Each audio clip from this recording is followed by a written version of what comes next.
Welcome, my brave listeners, to Wilhelm Presents Frightening Tales. I'm your host, Wilhelm. Tune in each week where I entertain my listeners with another dark and creepy tale of the paranormal, donated by authors from around the world.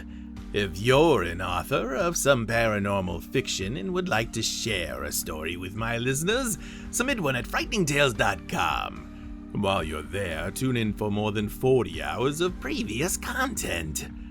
We've made it full circles again, brave ones.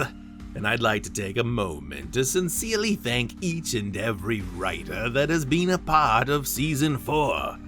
It has been a dark pleasure bringing all of your tales to life each week. Thank you. I spent some time recently looking back on Season 1, and I'm very pleased at how the program has grown into its own. Season 5 will air in May of 2025. This winter, I'll be feverishly reading all the wonderful horror that fans of the show will be sharing with me. I'll also be taking the episodes of previous seasons and continue converting them to YouTube. Now, enough of me. Today's episode is written by Mike Mann, who you may recognize from episode 14, Mycosis.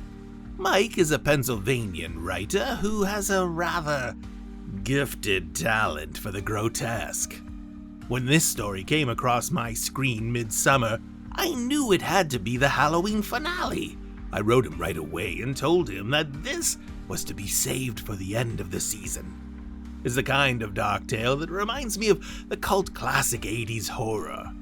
If any agents are listening, I don't believe Mike is represented yet. If you want to find more from Mike Mann, look for him on Reddit.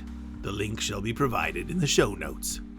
I'll reiterate my previous discretionary note for Mike's work. Normally each week I accept that there is a blanket listener discretion is advised statement for the entire show, trusting that each of you is capable of managing your own limits. But Mike has a gift for the visceral, and his tales tend to linger after you're done. For this very reason, I will warn, listener discretion is advised. Now, today's episode. Don't drink the worm.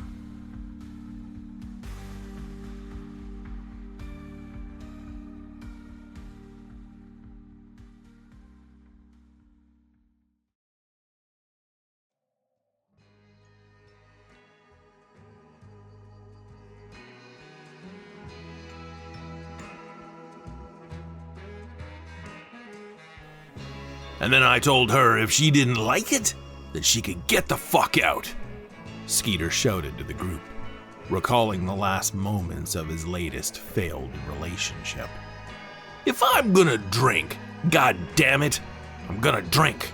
Ain't nobody telling me what I can't do. He motioned his hand to his beard that was drenched in beer foam. She was getting on my nerves anyway. All I need is my hand, he cackled, and the men surrounding him joined in. Skeeter Duckett, local masonry repairman, and jack of all trades, but master of none. He was born and raised in this small town, and his reputation was as large as his tolerance for alcohol. His liver was made of iron. The man drank from morning until night. He frequented the bar that was located roughly 2 blocks from his rundown trailer. Somehow, he managed to stay there drinking until he was thrown out around 3 in the morning, and still made it to work on time. Replacing brick and mortar was the main profit of his income for the company that regretfully hired him. Beyond those 10-hour shifts, he would sometimes replace drywall or pour concrete, depending on the request, but it all depended on his motivation. Local handyman and town drunk all rolled into one.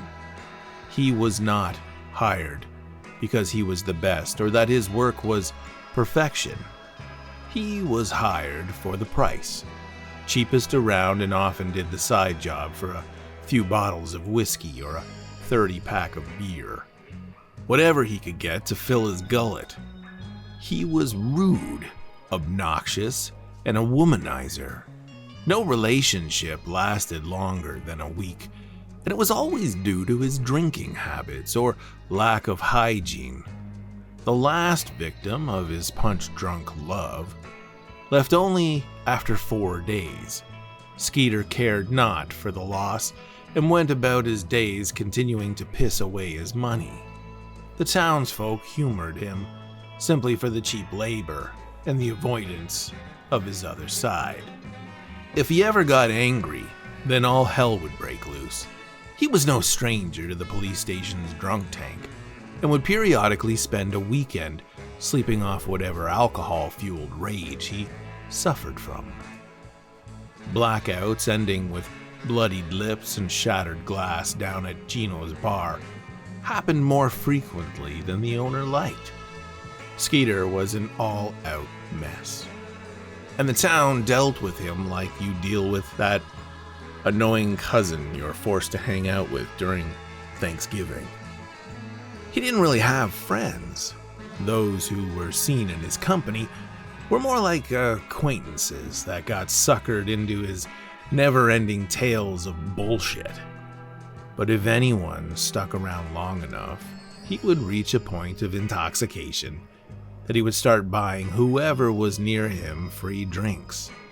However, if they left too early or didn't laugh at his jokes, then the rage would surface and that's when he'd lose control. A big man, almost 7 feet tall and a good 300 pounds. He had a beer belly, but underneath it he was pure muscle from the decades of hauling brick and mixing mortar. He was not one to toy with, and this added to the tolerance of everyone who lived in this small town. The company Skeeter worked for only consisted of 6 men and was ran by 2 others. A family-owned business that had been around for a good 80 years. Their work was not the greatest, and Skeeter was at the bottom of that totem pole. But he claimed to be the best mason of them all. His mortar joints were never packed tight, which left holes in bricks cracking. When he laid brick, it was always crooked because he refused to use a level, and when mixing up mortar, it was always too wet to do shit with. So he was banned from the mixing box for life. He was the second longest running journeyman there, but the younger guys could run circles around him. But with his temper, they had to pretend to be slow and shitty at their job, only correcting his mistakes when he walked away or was not paying attention. Once again, his reputation was the only thing that kept him on the payroll. The boss man tried to fire him once, and that turned into the man being sent to the hospital with a broken jaw and his company truck being left on blocks. Skeeter was a force to be reckoned with, and no one had the balls to go toe-to-toe with the man. Even when he was caught stealing out of the homes he did repairs on, no one said a damn thing. After finishing the latest job of cutting and repointing the brick walls of a local library, Skeeter made a discovery. There was a section of brick that had fallen thanks to his overpowering force while using a chipping hammer. Everyone else used angle grinders to remove the outdated mortar joints, but Skeeter refused to ever use them. He'd rather bust the shit out with force than be covered in mortar dust. Ironic considering his bathing habits. His refusal to use the proper tools and destroying projects was a constant problem, and the company would have to do extra work, not added to the contract, in order to fix Skeeter's fuck-ups. When he hit between the brick too hard, a good section fell and revealed a wooden wall beyond. Bricks tumbled to the ground and the cloud of dust invaded the air. After the haze settled and Skeeter calmed his coughing fit, He saw old worn-out planks crudely placed within the inner wall. The wood smelled of moss, and there was a scent of something dead. The area was very small and crooked, like the wood had been crudely shoved into the old cement section of the inner wall while it was still wet.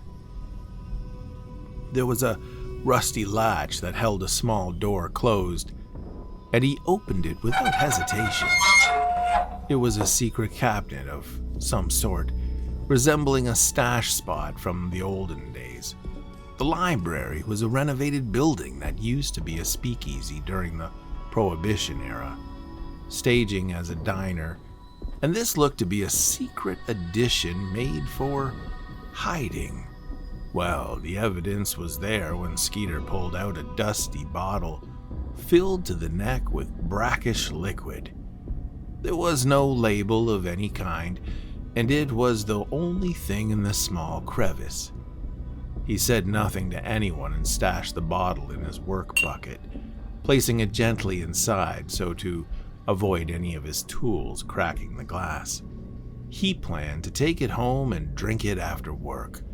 No sense in wasting alcohol, and if it was truly that old, it would be strong enough to get him shit-faced. He relayed the brick over the spot in such a fucked up manner that unknown to him, the guys came back the next day on Saturday to relay the horrible crooked section. When he made it home, he sat down and removed his boots. The stench of his feet made his eyes water a bit, but after a while the smell settled and it no longer bothered him. He grabbed the TV remote and pressed the button to turn it on, and sat in his slowly rotting leather chair. Nothing happened, and he sat looking at his reflection within the black box in front of him. "Oh, God damn it!"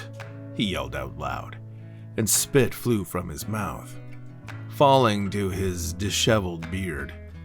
He ran outside barefoot towards the generator that sat behind the trailer. He poured gas into it until the hole overflowed. He gripped the makeshift wooden handle and pulled it until it growled to life, sending an obnoxious rattling sound that echoed through the trees beyond. He walked back inside and sat down while catching his breath, and pushed the button and the TV turned on this time. Skeeter did not pay for electricity, but instead ran a generator that was specifically used for the TV, microwave, and box fan. There was also no running water, which left the man smelling atrocious most of the time, but on occasion he would buy a few jugs of water to wash his hair and balls in the anticipation of a conjugal visit. And aside from that, he had a kerosene lamp he used to light and a cooler packed with ice for his beer and lunch meat. But he would have no problem drinking the beer hot either. Ice-cold beer was a fancy delicacy, so normally his drink was warm like piss. He put on some college football game and pulled the old bottle from his bucket to further examine it. The glass of the bottle was a foggy white, and the liquid inside was dark brown with a tint of gold. He sloshed the contents around and something rose towards the top of the bottle, whirling in the now mini vortex of aged liquor. Skeeter examined it. "What the fuck is that?" A small white form with yellow and green spots swayed within. A worm. "Well, shit fire. We got some tequila for tonight." He attempted to open the bottle, a rusted metal cap that refused to budge, and sliced his hand. In a fit of rage, he slammed the bottle down, but it didn't break. He rummaged through his tool bucket until he found a pair of vice grips. "I'll get you open, you sumbitch." He made quick work of the rusted metal and brought the opening of the bottle to his nose. He took a deep inhale and bile rose from his stomach as the hairs in his nostrils singed. This ain't no fucking tequila, but god damn, it's strong. Skeeter was completely out of alcohol in his cooler and was feeling very lazy, refusing to leave the trailer. Finding the bottle was a godsend, even if it was old and smelled like pure gasoline mixed with rubbing alcohol and a smidge of sewage. He looked at the bottle and watched the small white cylindrical object descend to the bottom. Without thinking, he took a long drink from it, and when the contents hit his taste buds and flowed through his throat, it burned like the fires of hell, and his eyes began to water. God damn, holy shit! Skeeter began to cough uncontrollably. The taste was like nothing he had ever experienced. There were hints of spiced rum, Everclear, whiskey, and, oddly enough, chili pepper. Like taking multiple shots and biting into a spicy bowl of canned chili. After wiping his eyes and blowing his runny nose into a rocket of snot that splattered on the floor, Skeeter took another long drink.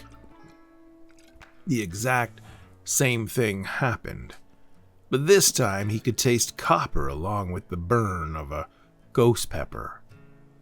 Did they make this shit with scraps of veggies and leftover shots? Skeeter had a tendency to talk to himself when he was alone.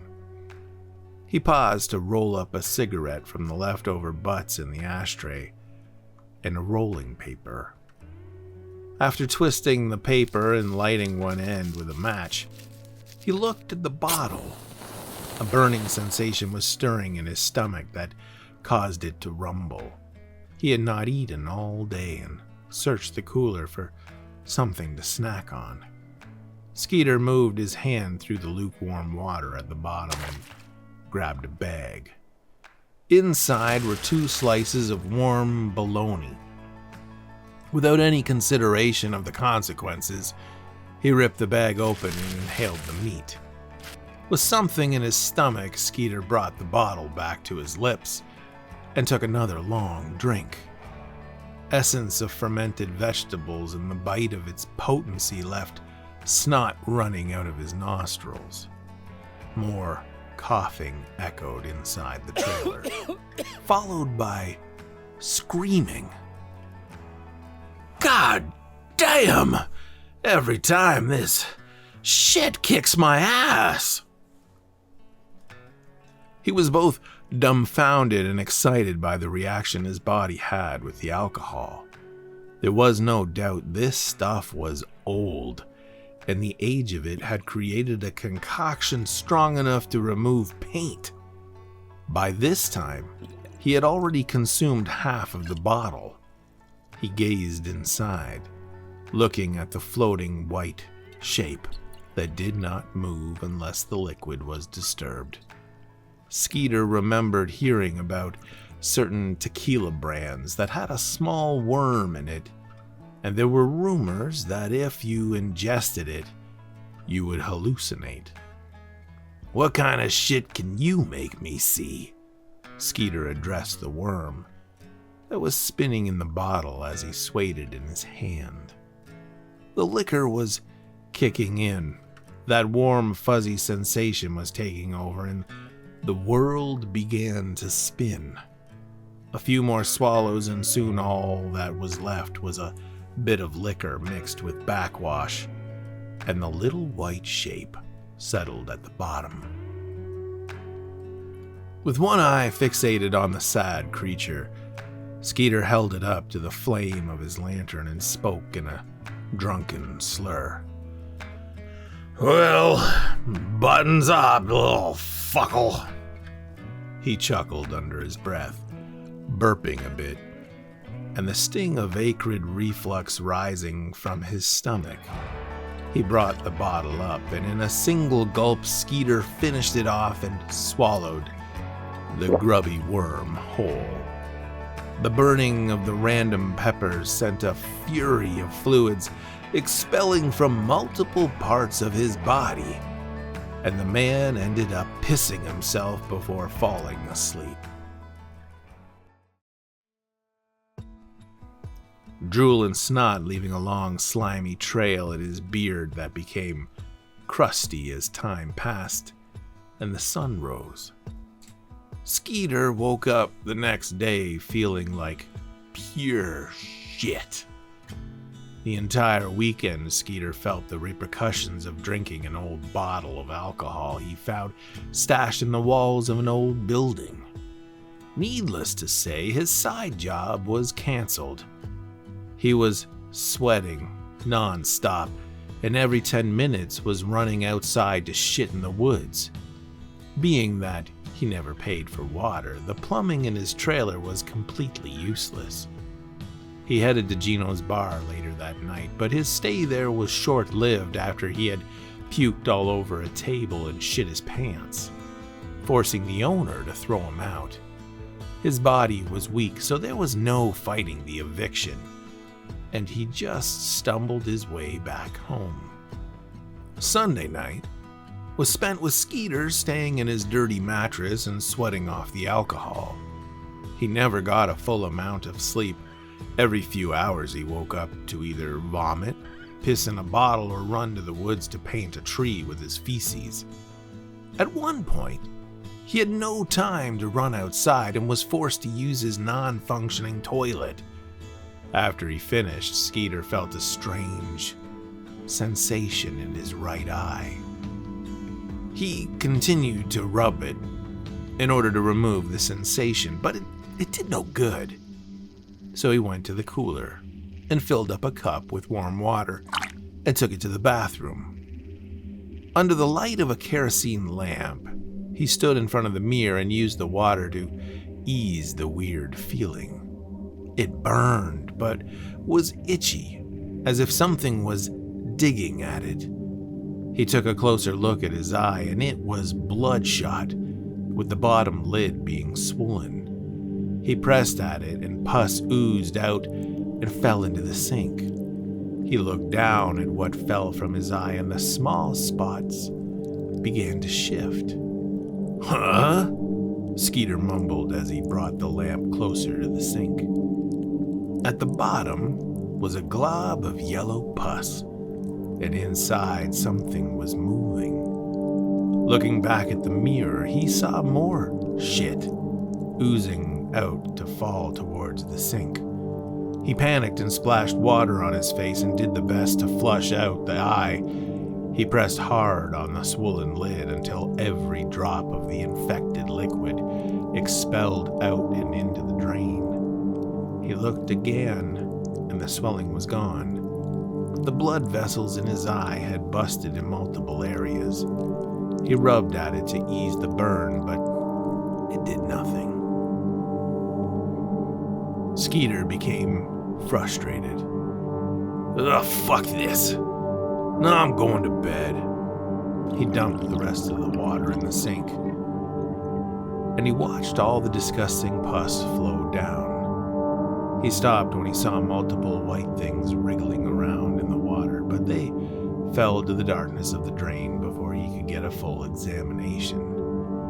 He let out a fart and stomped his way back to bed, not looking forward to the first day's week of work. Monday morning, Skeeter struggled to get up and move. He was groggy as hell and drenched in sweat. The wind from the fan hit his wet and slimy back, causing a chill to run up his spine.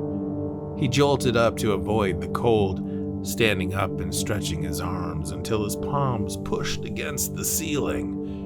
He walked towards the kitchen sink and let his bladder loose to flow down the drain, scratching at multiple areas of his body. He scooped up more water from the cooler and dumped it into the sink to avoid the lingering scent of urine. He stumbled back to his room and started to get dressed. He threw a shirt on the bed and searched the floor for his pants. After he put his pants and boots on, Skeeter reached for the shirt on his bed and paused after grabbing it. In the spot where he had slept was a large wet area, and in the center was a pile of something white that moved. He crept closer and strained his eyes to see what the white form was. He yelled when he realized what he was looking at. "What in the hell? What is that?" Upon closer examination, he knew he was looking at a pile of worms, shifting and rolling around in his sweat-drenched mattress. They were more like maggots, white, pulsating forms littered with yellow and green dots. They looked exactly like the one in the bottle that he had swallowed whole. Skeeter stood in silence, unsure how to process this. The small pile began to expand and spread over the wet spot. Small, squishing sounds could be heard in the silence. In a panic-stricken rage, Skeeter stomped on his bed, his foot bouncing up and down with the springs, sending some of the grub-like worms to fly in the air, while others became a smushed mash of yellow and black ichor. He continued until nothing remained of their original forms. Afterwards, he grabbed a rag and attempted to scoop up the mess and throw it outside. He would deal with the stain later when he came back. He was running late and had to rush to work. The drive there, all he could see were those disgusting things moving around in his bed, and he began to dry heave. Areas of his arms burned, and he had to swap which hand held the steering wheel so he could scratch at it. All day, he did his best to not think about the worms, and focused on repointing the foundation blocks of the municipality building. But the periodic burn of his skin was beginning to piss him off, and he kept having to pause his work and dig his disgusting nails into his flesh. That feeling somehow coincided with the shit he saw on his bed and eventually led to him thinking about the bottle he found. Soon his stomach began to act up and he was left jumping off the scaffolding to run to the porta-john. Skeeter burst into the plastic facility and in haste dropped his pants and let loose. "Shit! God damn it!" he yelled as he felt the burn of hot magma shoot out of his ass. The echoes from below caused an uproar of splashing, and sweat began to bead off his forehead. After an eternity of releasing his bowels, Skeeter finally rose and searched for some toilet paper out of the dispenser, but found none. "Fuck it," he spat as he pulled up his pants and zipped up his fly. He returned to his area and continued to work. During lunch break, one of the young bucks came out of the porta-john screaming, "Who blew up the shitter? And why the hell are all these maggots wiggling around the turds?" Skeeter said nothing as he felt the gurgling of his stomach. He panicked inside, thinking that the worms came from him. He felt sick and no longer wanted to be at work. All he wanted to do was leave and drink himself into a blackout. Skeeter was able to push through the 10 hours and was finally home. He walked into his bedroom and saw that the spot where he killed the worms was still there, a nasty stain left in the center of the bed. The image resurfaced of the little fuckers rolling in his sweat, and he scratched at his arms. He lifted up the mattress and flipped it over so he would no longer have to look at it. He didn't bother putting any blankets or pillows on the bed, instead walked out and drove towards Gino's. After a few threats of a beatdown, the owner let Skeeter in to drink all night. No one sat near him after what had happened the other night, but they also didn't mention the incident of him spewing chunks and shitting himself. He didn't mind and preferred to sit alone, trying to drown out the thoughts of the nasty shit he had dealt with. Soon, a foggy glaze covered his sight, and the warmth of the liquor gave him a bit of comfort. A few $100s later, he made his way back home to watch TV and sit in his chair. He stopped to get a pack of cigarettes and a 12-pack of beer before going home, making sure he had what he needed to enjoy the rest of the night. He ate wings at Gino's, so he didn't need to worry about food. He stared at the TV that was playing some oddball comedy in the wee hours of the night, and he felt his eyes getting heavy. Skeeter contemplated on calling off of work as he scratched at every surface of skin that burned. Sleep began to take over him, and eventually he passed out in the chair. The generator ran itself dry, leaving the trailer silent with the flame of his lantern the only thing illuminating the spot where the man slept.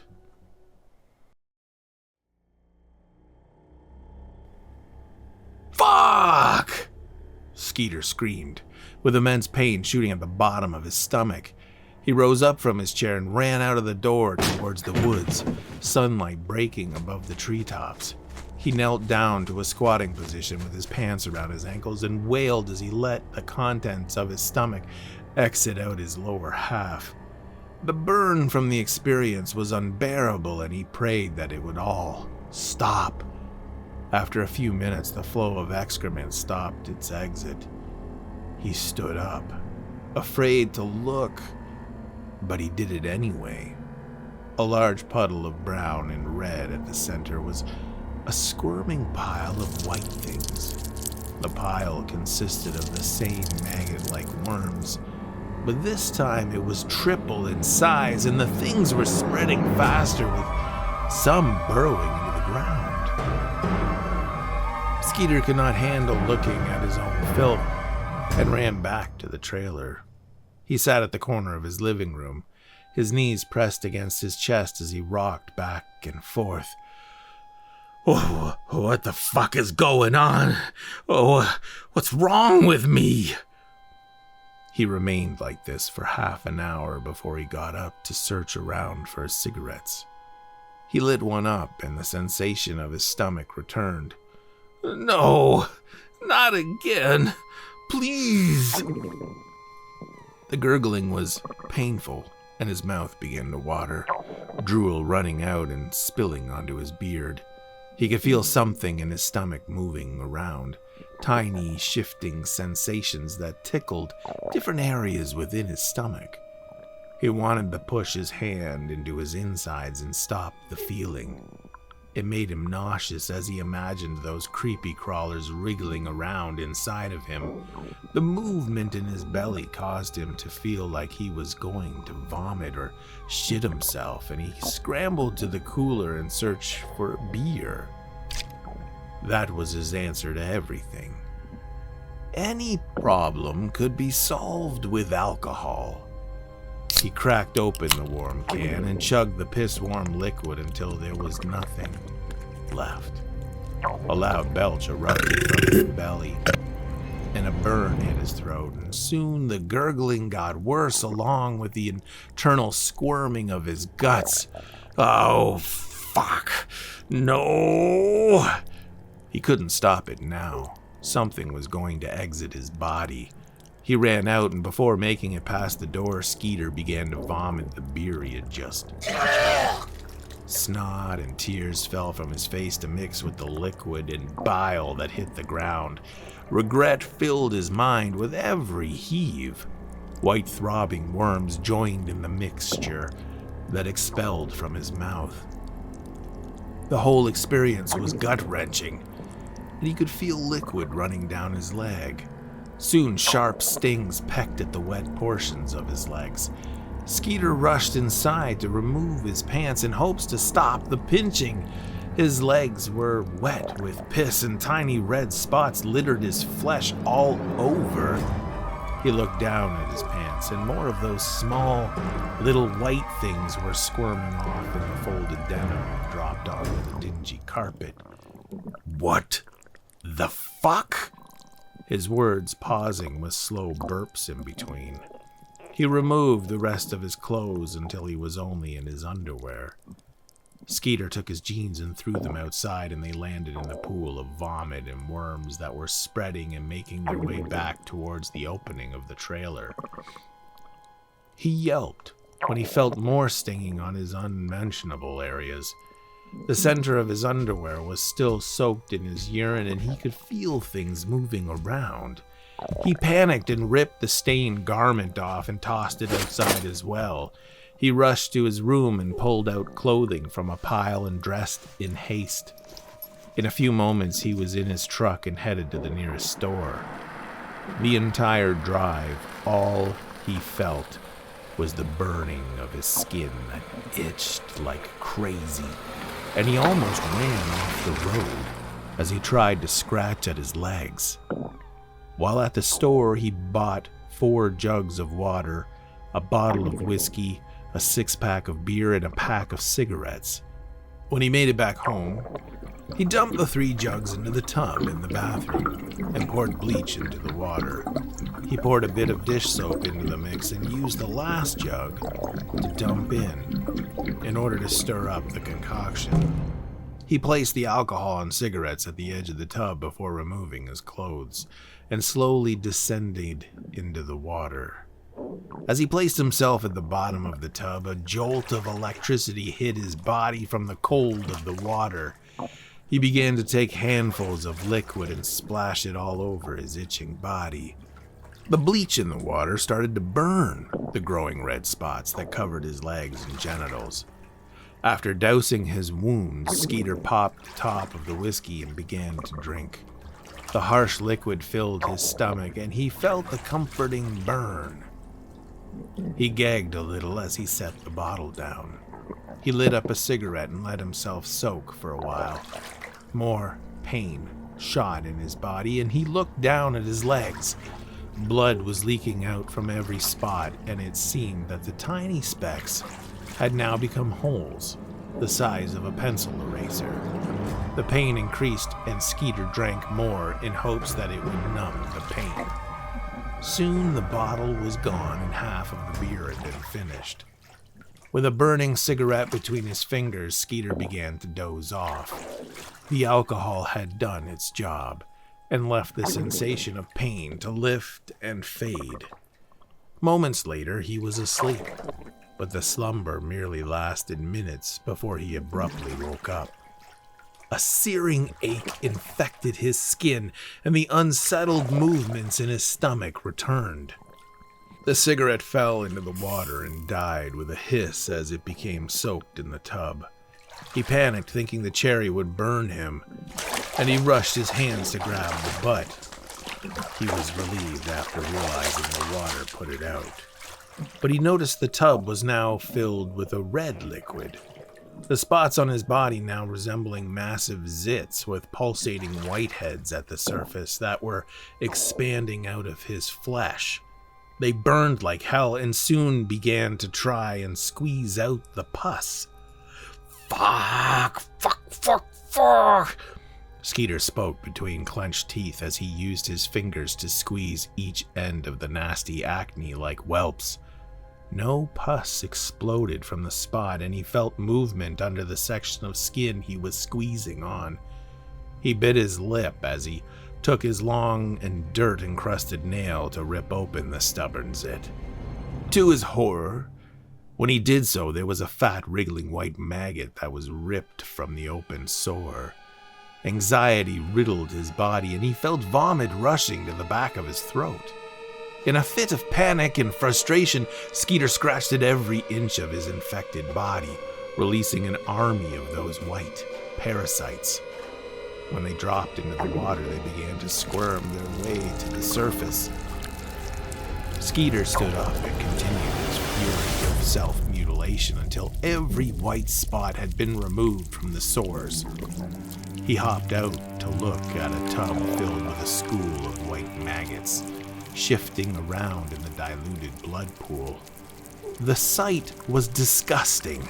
The thought of these things coming out of his body made him lightheaded, and his blood ran cold. His stomach churned and he began to retch without any time to stop it. A dark green liquid hurled from his mouth into the tub and mixed, adding even more white forms to join the mass.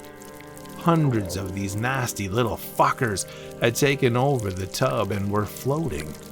Skeeter wiped his face and beard before putting his clothes back on, the fabric stinging the open sores of his legs and genitals.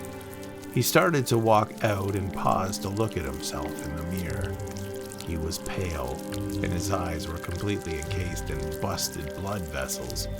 Tears of red began to fall, and as he looked closer, his eyeballs were growing out of their sockets. The orbs continued to grow in size, slowly popping out beyond the lids. Small holes formed around the cornea. White specks were jutting out of the red, and soon small fibers burst outward in a flurry that covered his face. Screams echoed from the trailer as Skeeter clawed at his face.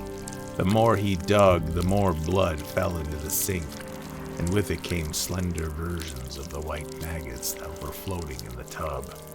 These ones resembled the kind you find in deworming a puppy, long and thin creatures that rolled around in the crimson puddle that settled in the sink.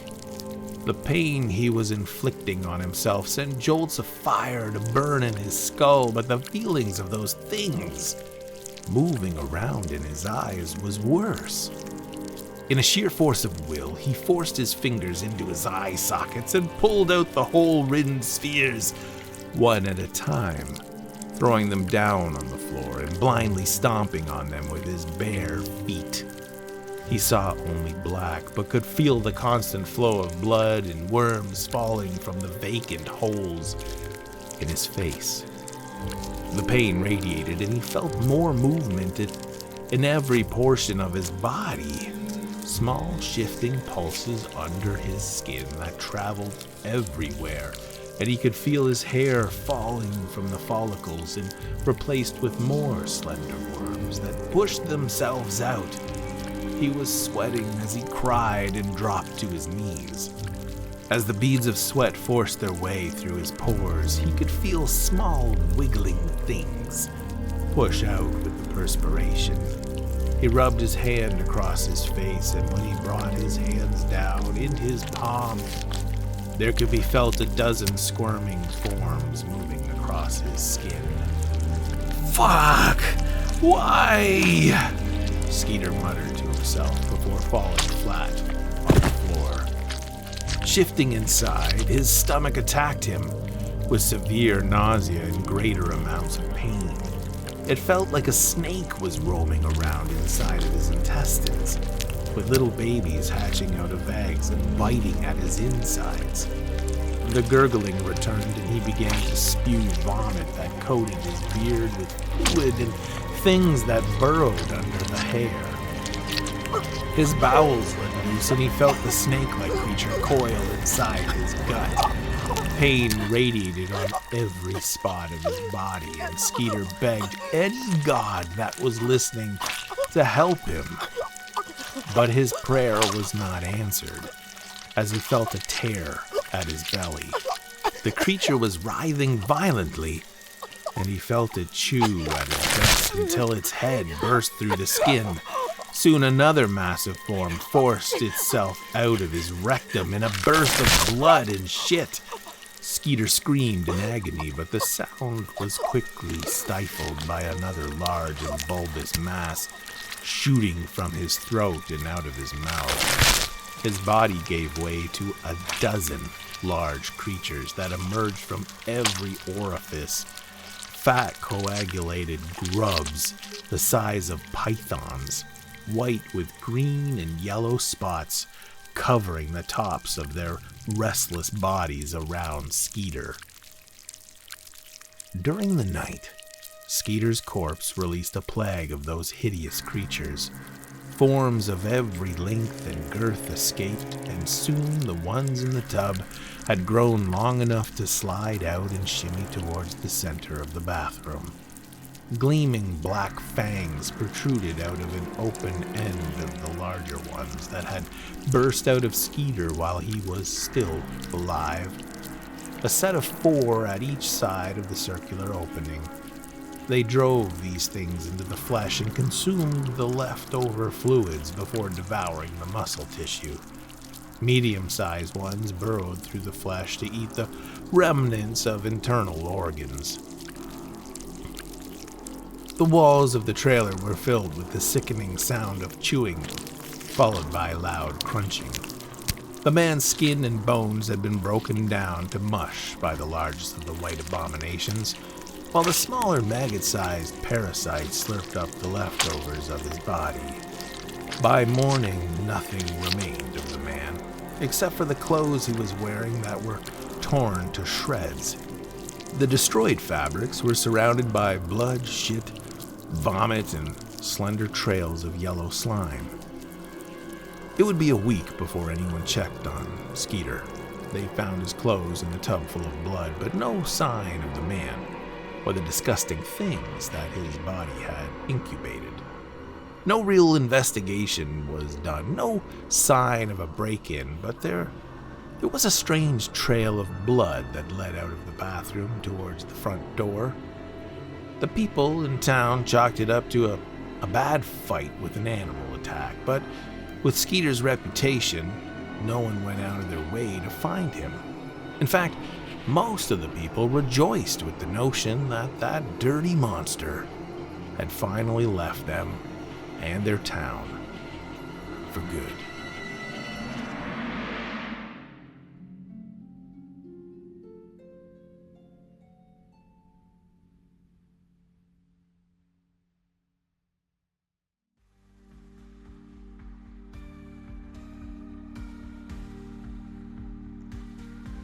Thank you, brave listeners, for joining me on another dark story.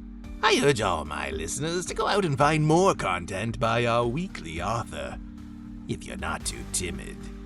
If you enjoyed today's story and you've tuned in on YouTube, please click the like button. And if you don't want to miss further stories, click the subscribe button. And if you are present today on Spotify and enjoyed the story, you're only more than welcome to leave a comment. And if you're on Apple Podcasts, please leave the show a rating as you see fit. All these little things help the show. And wherever you listen, please do me a favor and share today's story, if you can. Then tune in next week for another frightening tale, if you're brave enough.